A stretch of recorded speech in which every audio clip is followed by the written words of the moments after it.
नमस्कार, news state Madhya Pradesh Chhattisgarh में आपका स्वागत है। मैं हूं आपके साथ लोकेंद्र त्यागी। आपके मुद्दे में आज एक बार फिर से बात कोरोना की। दरअसल मध्य प्रदेश में कोरोना का ग्राफ लगातार बढ़ रहा है। प्रदेश में एक दिन में 3000 से अधिक नए मामले सामने आए हैं। प्रदेश में फिलहाल ओमिक्रॉन सहित कोरोना के 4 वेरिएंट सक्रिय हैं, जिसमें सबसे अधिक कहें तो डेल्टा वेरिएंट भी शामिल है। और ये वही डेल्टा वेरिएंट है जिसने दूसरी लहर में तांडव मचा दिया था।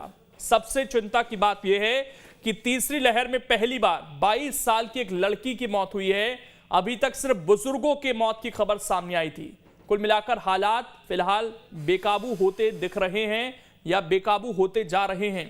हालांकि सरकार का कहना है कि हालात नियंत्रण में हैं और फिलहाल सख्ती बढ़ाने की बात से भी इनकार किया जा रहा है। लेकिन सवाल यही कि अगर डेल्टा वेरिएंट फिर से तेजी से फैला तो कहीं यह खतरा ना बढ़ा दे। आज इसी पर करेंगे चर्चा। कुछ खास मेहमान भी हमारे साथ जुड़ेंगे, लेकिन उससे पहले आज की रिपोर्ट आप देखिए। मध्य प्रदेश में कोरोना के मामले लगातार बढ़ रहे हैं। सरकार कह रही है कि हालात अभी ठीक है, सख्ती बढ़ाने की जरूरत नहीं है। लेकिन हर दिन जो आंकड़े सामने आ रहे हैं उसे देखकर ये कहना कि हालात नियंत्रण में है सही नहीं होगा। अब तक प्रदेश में कोरोना के नए वेरिएंट ओमिक्रॉन के खतरे को लेकर तैयारी चल रही थी, जिसको पहले की सभी वेरिएंट से कम खतरनाक बताया जा रहा था। लेकिन मध्य प्रदेश में फिलहाल कोरोना के 4 वेरिएंट सक्रिय हैं। अगर इसे समय रहते नहीं रोका गया तो ये स्वास्थ्य विभाग की चिंता बढ़ा सकती है। आंकड़ों की बात करें तो प्रदेश से भेजे गए सैंपलों में से करीब 2400 की जीनोम सीक्वेंसिंग रिपोर्ट आई है। रिपोर्ट में अधिकांश मरीजों में डेल्टा वेरिएंट पाए गए हैं। रिपोर्ट में डेल्टा प्लस वेरिएंट के भी कुछ मरीज मिले हैं। ओमिक्रॉन के अभी तक प्रदेश में 13 केस सामने आए हैं। तीसरी लहर में अब तक 11 मरीजों की मौत हो चुकी है। मध्य प्रदेश में कोरोना संक्रमित 22 साल की एक लड़की की मौत हुई है। तीसरी लहर में पहली बार किसी युवा की जान गई है। हम अपने राज्य मध्य प्रदेश की बात करें तो 96% लोगों को, 5.5 करोड़ लोग पात्र थे, 96% लोगों को पहली डोज और 92% लोगों को दूसरी डोज लग चुकी। बाकी लोग मध्य प्रदेश के बाहर हैं। सरकार की पर्याप्त व्यवस्था है। जीनोम सीक्वेंसिंग की एक पद्धति होती है, प्रक्रिया परीक्षण की लंबी है। तो उस दौरान भी हमने देखा कि जिनको यदि ओमिक्रॉन हुआ भी है तो वो तुलनात्मक रूप से उतना घातक नहीं है और ना ही उसका संक्रमण उतना नुकसानदायक है। कोरोना के बढ़ते आंकड़े को लेकर विपक्ष ने सरकार पर निशाना साधा है। देखिए, मैं बार बार कांग्रेस पार्टी कह रही कि कोरोना को लेकर सरकार जरा भी चिंतित नहीं है। न टेस्टिंग है, न लैब से पर्याप्त समय में रिपोर्ट आ रही है, न सरकार की कोई दिलचस्पी दिखाई दे रही है। मुझे तो यही लगता है कि सरकार ने निर्दोषों को मारने की फ्रेंचाइजी ले रखी है। कुल मिलाकर आंकड़े बता रहे हैं कि हालात उतनी अच्छी नहीं है जितनी की बताई जा रही है।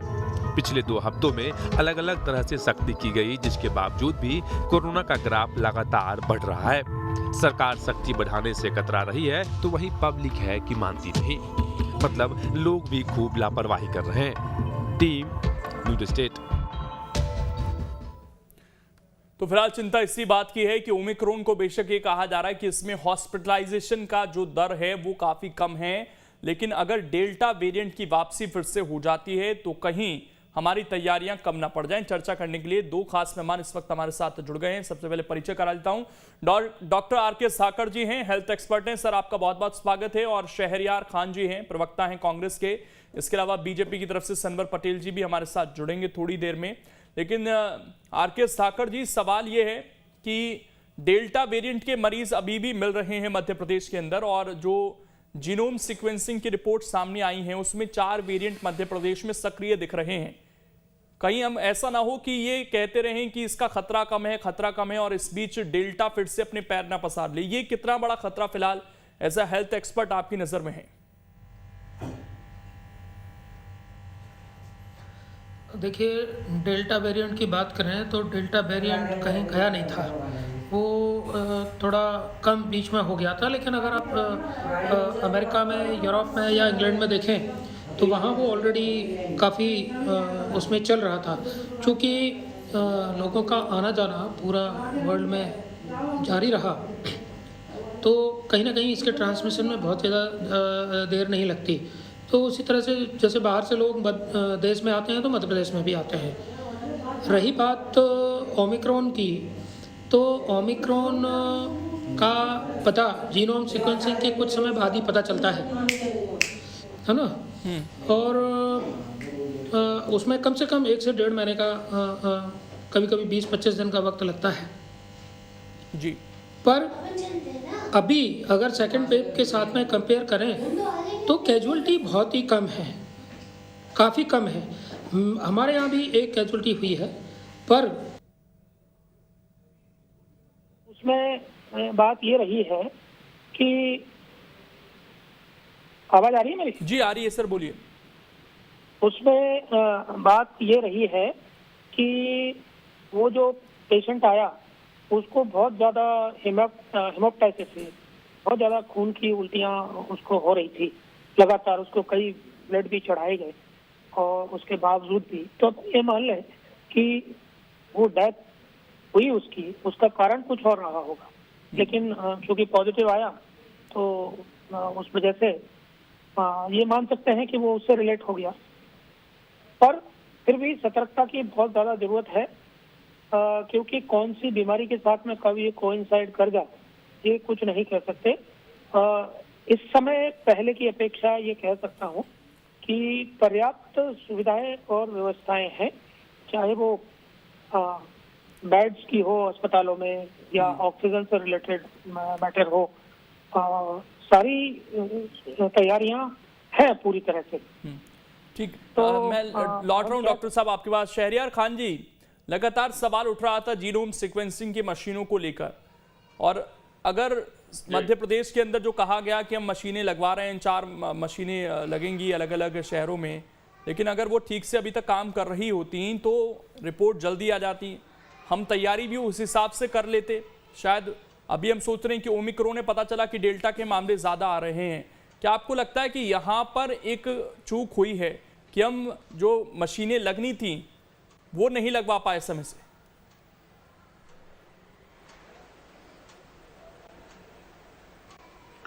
देखिए, हम 2020 से बात करें तो जब से कोरोना के पहली लहर थी, पहला अनुभव था, जब से लेके हम तीसरी लहर में आ गए हैं और मध्य प्रदेश की ये सरकार सिर्फ बयानों में सारी व्यवस्थाएं करना दर्शाती रही है, और उसी का बानगी है कि मध्य प्रदेश में लाखों लोग अकाल मृत्यु के गर्त में दूसरी लहर में भी गए हैं, और अब तीसरी लहर जो चालू हुई है उसका आंकड़ा भी 10 से 11 मृत्यु का मध्य प्रदेश में हो चुका है। लेकिन ये सरकार अभी भी मध्य प्रदेश के उन 7.5 करोड़ लोगों के जीवन से खेलने से कहीं कोताही नहीं बरत रही है। कल की बात करें, हम 12 तारीख को लाखों बच्चों को, नौनिहालों को, जिनको अभी तक किसी भी तरह का कोई वैक्सीनेशन और कुछ नहीं हुआ है, उनको स्कूलों में बुलाकर सूर्य नमस्कार करने के लिए बाध्य किया जा रहा है। एक तरफ तो देश के दूसरे प्रदेशों में स्कूल बंद कर दिए गए हैं, कोचिंग बंद कर दिए गए हैं, सारे ऐसे इंस्टीट्यूशन बंद कर दिए गए हैं, प्राइवेट ऑफिसेज बंद कर दिए गए हैं दिल्ली जैसी जगह में। लेकिन मध्य प्रदेश की सरकार है, जब पूरी तरीके से सर मुंडा लेती है तब ओले पड़ने पे वो अपना इलाज के लिए व्यवस्थाएं दर्शाती है। लेकिन अभी की हकीकत यह है कि समय रहते ये सरकार नहीं जागी। तो आज ही हमने बड़वानी में जब देखा कि एक बुजुर्ग की मृत्यु पे वहां पर एम्बुलेंस की उपलब्धता नहीं थी, तो आप मध्य प्रदेश के उन 52 जिलों की स्थिति का अंदाजा लगा सकते हैं कि ये सिर्फ सरकार बयानों में सारी व्यवस्थाएं बताती है। क्या आपने अभी तक जो 31 दिसंबर को बोला था कि हम पूरा को वैक्सीनेशन कर लेंगे, 7.5 करोड़ लोग जो मध्य प्रदेश में हैं उनको पूरी तरीके से टीकाकरण कर देंगे, उसके क्या हाल है किसी से छुपा नहीं है। ये चुनावी जीवी लोग हैं, इनको अकाल मृत्युओं से कोई गुरेज नहीं है, परहेज नहीं है। बाद में सिर्फ ये दिखावे का और ढोंग करने के लिए मीटिंग करते हैं, व्यवस्थाएं दिखाते हैं। लेकिन अभी जब स्थितियां काबू करने की स्थिति है तो जीनोम सीक्वेंसिंग के लिए जो मशीनें टाइम पे लगनी थी वो मशीनें लेट लगी हैं, और अब उसमें जो इक्विपमेंट और उस पे जो एक्सपर्ट लोग हैं वो अभी तक सही सुचारू रूप से काम नहीं कर रहा है, जिसकी वजह से सनवर पटेल जी भी हमारे साथ जुड़ गए हैं, क्योंकि कई सवाल एक साथ उठ गए हैं, उनसे जवाब ले लेते हैं। सनवर पटेल जी, आपका बहुत बहुत स्वागत है।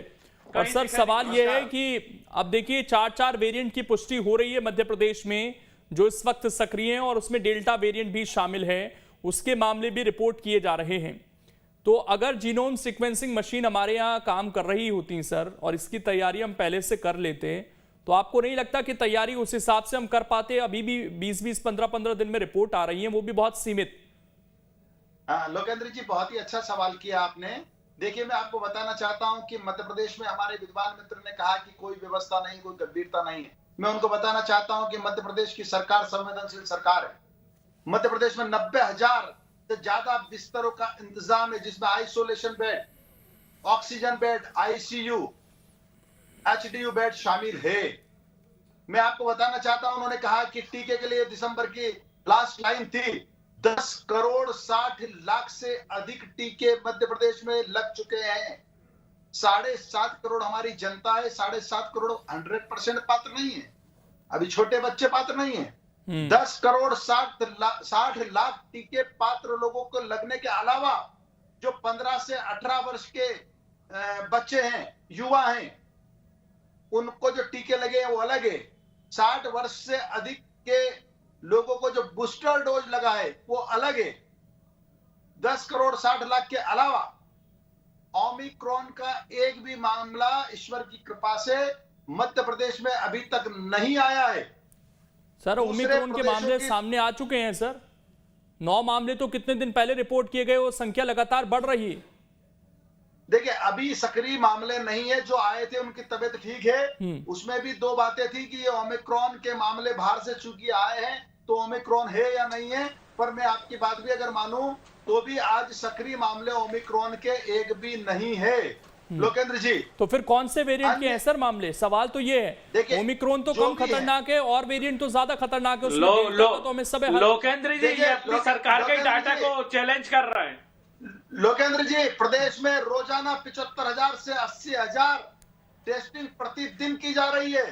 घर घर दस्तक अभियान चलाया जा रहा है, घर घर जाकर टेस्टिंग की जा रही है। नहीं, वेरिएंट कौन सा है सर? आपने कहा कि ओमिक्रॉन का एक भी एक्टिव मरीज नहीं है, फिर कौन सा वेरिएंट है फिलहाल मध्य प्रदेश में? ये 2-2.5 हजार केस सामने आ रहे हैं, कौन से वेरिएंट के आ रहे हैं?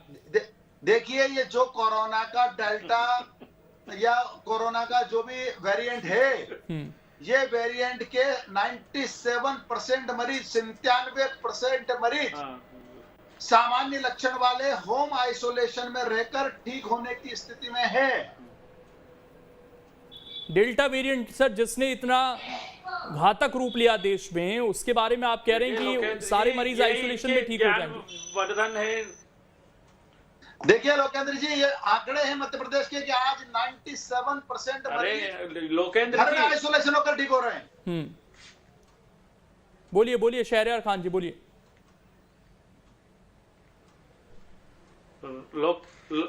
लोकेंद्र जी, ये सरकार और इनके मंत्री और इनके ये नेता, इनका ज्ञानवर्धन इतना ही है। एक मंत्री आज बोल रही थी खंडवा में कि मैं अग्नोत्र लेती हूँ सुबह शाम तो मेरी इम्यूनिटी बढ़ी हुई है और मास्क लगाने से जरूरत नहीं है, मेरा ये जो मफलर है ये 4 गुना ज्यादा अच्छा है अपने मास्क से। तो अगर जब ऐसे हमारे प्रदेश के नेता और मंत्री ज्ञानवर्धन करेंगे जनता का, तो आप समझिए कि जनता में कितनी जागरूकता जाएगी। एक तरफ मुख्यमंत्री बच्चों के सूर्य नमस्कार करने पे उतारू हैं, दूसरी तरफ ये नेता बोल रहा है कि 97% लोग घर पे रह के ठीक हो जाएंगे। इनको यही नहीं मालूम ओमिक्रॉन के मध्य प्रदेश में एक्टिव केस 15 है। ये सरकार का डाटा को भी डिनाई कर रहे हैं। ये कहाँ का डाटा लेके बैठे हैं? इनको यही नहीं मालूम है। यही ज्ञानवर्धन की बातें इनके पास हैं, जो मध्य प्रदेश को इन्होंने गर्त में डेल्टा के भेजा था दूसरी उसमें। अब जब मध्य प्रदेश में टाइम है स्थितियों को संभालने का, तो इनके मंत्री और विधायक और ऐसे नेता बैठ के अगर ऐसा ज्ञानवर्धन करेंगे, मध्य प्रदेश की जनता के स्वास्थ्य के साथ खिलवाड़ करेंगे, तो आप समझिए। मैं एक सवाल पूछता हूं सनवर पटेल जी, मध्य प्रदेश में जीनोम सीक्वेंसिंग मशीनें कब से काम करना शुरू करेंगी?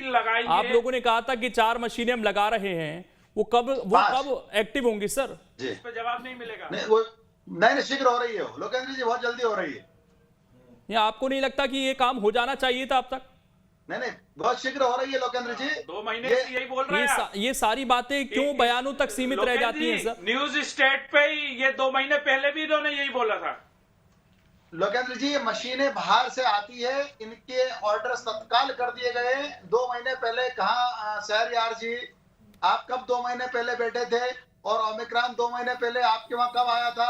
मध्य प्रदेश में तो ऊपर वाले की कृपा से ओमिक्रॉन के जो मामले 9 जैसा आपने बताया, वो 9 के 9 ठीक हो गए हैं लोग, और आज की तारीख में सक्रिय ओमिक्रॉन का एक भी मामला अभी ऑन रिकॉर्ड नहीं है। और मध्य प्रदेश में जल्द ही जीनोम सीक्वेंसिंग मशीन चालू होने वाली है। ठीक, मैं डॉक्टर साहब के पास आ रहा हूं। धाकड़ जी, सवाल ये है कि लगातार ये कहा जाता है कि ये जो ओमिक्रॉन वेरिएंट है, चलिए डॉक्टर साहब अभी हमारे संपर्क में नहीं है, उनके पास हम लौटते हैं। शहरयार खान जी, लेकिन स्कूलों को लेकर सरकार अभी भी ये कह रही है कि स्थिति कंट्रोल में है। आपको लगता है कि स्कूलों को अभी चालू रहने देना चाहिए, क्योंकि जो कांग्रेस शासित राज्य है वहां भी स्कूलों को लेकर फैसला नहीं हो पा रहा सर अभी? पूछिए कांग्रेस शासित राज्यों का पूछिए जरा। कहां पर किसकी सरकार है? ये ओमिक्रॉन या कोरोना ये नहीं देखती, ये बिल्कुल नहीं देखते कि छत्तीसगढ़ में, राजस्थान में, मध्य प्रदेश में, कर्नाटक में, दिल्ली में किसकी सरकार है। वो बीमारी है जो बिगर कोई पार्टी देखे, बिगर कोई सरकार देखे आती है और अपना काम करके चली जाती है। ये सरकार के पास जब आम लोगों की सेहत का कोई एक्शन प्लान नहीं है, कोई सीरियसनेस नहीं है, कोई गंभीरता नहीं है, तो उन नौनिहालों को जबरदस्ती ऐसी क्या जरूरत है कि स्कूलों में लाखों बच्चों को बुलाकर सूर्य नमस्कार करने पे मजबूर किया जा रहा है। आप बताएं कि स्कूल में कितना डिस्टेंस मेंटेन करके ये कोविड की गाइडलाइन के रखते हुए वहां पर कल आपके चैनल पे वो पिक्चर सामने आएंगी, जिसकी वजह से कई बच्चे इफेक्टेड होंगे जिनका अभी कोई टीका ही नहीं बना है। और जो अभी ये 15 से 18 साल का टीका दिया जा रहा है, लोकेन जी मैं आपको ये जानकारी दे रहा हूं, आप रिसर्च करा ले अपने चैनल से, मीडिया के माध्यम से, कि जो वो वैक्सीनेशन दिया जा रहा है उस पर साफ लिखा है कि ये सिर्फ टेस्टिंग के लिए वो वैक्सीनेशन है जिसको बिल गेट्स की कंपनी ने पेटेंट कराया है, और उसके सारे रिपोर्ट उनको जाएंगे, और इसमें कोई हानि जनहानि होती है तो उसके लिए जो वैक्सीनेशन ले रहा है वो बच्चा होगा, उसके लिए ना कोई सरकार जिम्मेदार है ना वो कंपनी है। ये बिल्कुल डाटा आपको मिल जाएगा, गूगल करके देख ले। मेरी बात गलत हो तो आप मुझे पे चैलेंज कर सकते हैं, लेकिन ये सरकार, केंद्र की सरकार हो चाहे मध्य प्रदेश की सरकार हो, बिगर कोई ज्ञान और जानकारी लिए हमारे देश के नौनिहालों पे वो टेस्टिंग करा रहा है। आप लोगों के बयान भी सर अलग अलग है। एक तरफ आप लोग कहते हैं कि जो छोटे बच्चे हैं उनका भी वैक्सीनेशन शुरू कर देना चाहिए 15 साल से कम उम्र के। आप कह रहे हैं कि 15 से 18 साल के बच्चों का भी वैक्सीनेशन गलत हो रहा है, नहीं होना चाहिए। बिल्कुल लोकेन जी, हम उसके ना लोकेन जी, यहाँ 2 बातें हैं। बिल्कुल होना चाहिए, और हम तो कह रहे हैं कि 3 साल से 15 साल तक का भी होना चाहिए, लेकिन टेस्टिंग हमारे हिंदुस्तान के नौनिहालों पे भी क्यों हो रही है? हमारी सरकार इसके लिए किसी बच्चे से साइन करवाया गया क्या ले रही, और क्यों नहीं उस कंपनी को बाध्य कर रही कि इसकी आप फॉर्म वो देखिए, तो वो फॉर्म में वही, यही तो हमारी सरकार और हमारे नेताओं की बुद्धिमत्ता है कि हमारे नौनिहालों को वो परोस रहे हैं, लेकिन वो फॉर्म जो भरवा रहे हैं उसमें वो चीज मेंशन है कि आप उस पे किसी तरह का कोई ना सरकार पे ना वो कंपनी पे कोई लोकेन जी बहुत सारे सवाल और बहुत सारी जगह पे वो चीज दी जा रही है। ऐसी तो कोई खबर नहीं आई सर कि बच्चों से स्कूलों में फॉर्म भरवाए जा रहे हैं, वो तो रजिस्ट्रेशन करना है उनको। जब आप ये घर की कांग्रेस कार्यालय में खबर आई है, कांग्रेस कार्यालय से रजिस्ट्रेशन, जी हाँ, आप रजिस्ट्रेशन फॉर्म, लोकेंद्र जी, ये कांग्रेस कार्यालय भ्रम फैलाने का कार्यालय, जांच कराइए, भ्रम फैलाने का काम कांग्रेस कार्यालय से होता है।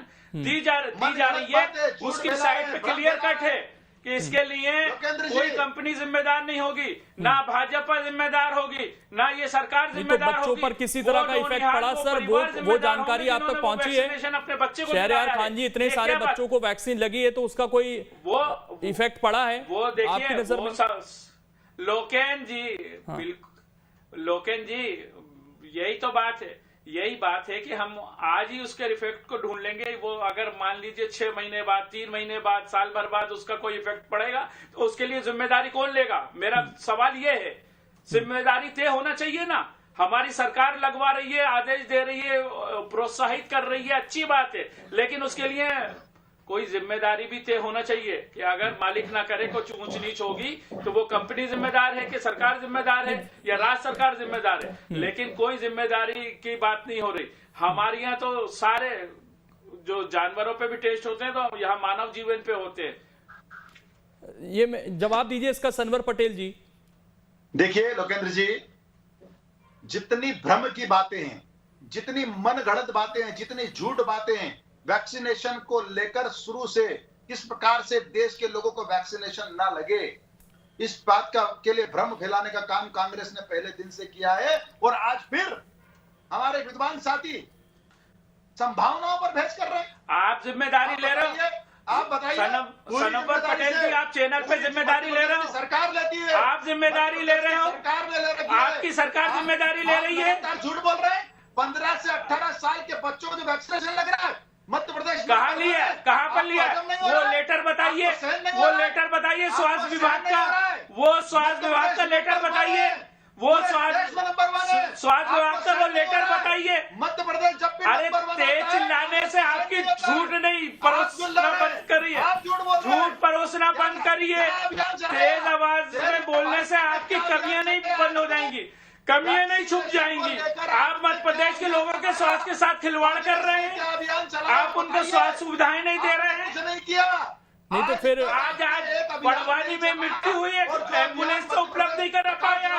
आप भारतीय जनता पार्टी चलाती है। आज एक अनाथ को एक एम्बुलेंस तो उपलब्ध नहीं करा पाए। संभावना की बात करते हैं।